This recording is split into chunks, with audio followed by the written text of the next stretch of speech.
Անցնենք աղին եւ շաքարին, ավելացված շաքարին, կարծես թե այս մասով փոփոխություն չունենք, բայց եկեք համեմատենք նաեւ տեղայնացնենք, հա, Հայաստանի ազգաբնակչության մասով ինչ խնդիրներ եք տեսնում։ Ասում է 2300 միլիգրամ նատրիում, որը համարժեք է մոտավորապես 5 գրամ աղին։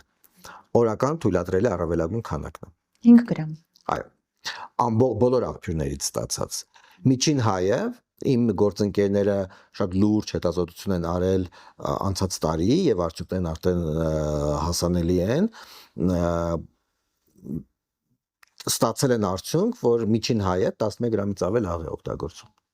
Որքան շատ կրկնակից ավել։ Այո։ Եվ մեր հիմնական աղի աղբյուրը հաց ու պանիրն է։ Հացում շատ է աղը, պանիրը աղի է։ Արդեն 0.8 նորմայով 0.8 գրամ աղ 100 գրամ հացում, բայց որոշ արտադրողներ 1-1.2 գրամի են հասցրել։ Եթե ես նույնիսկ 200 գրամ հաց եմ ուտում, արդեն 2 գրամ աղ ստացա։ Եվ եթե ես 50 գրամ էլ պանիր եմ ուտում, մենք ունենք պանիրի տեսակներ,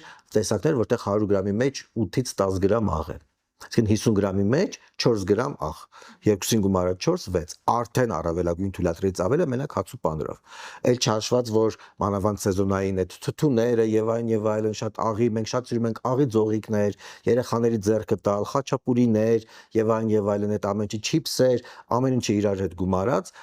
պիցցա այս կողմ այն կողմ այդ ամեն ինչը գումարած մենք ունենում ենք 11 գրամ։ Առանց նայելու ճաշը անալի է թե չէ, մենք աղ ենք ավելացնում ուտելուց առաջ, փլաֆը սուպեր աղի ենք սարքում,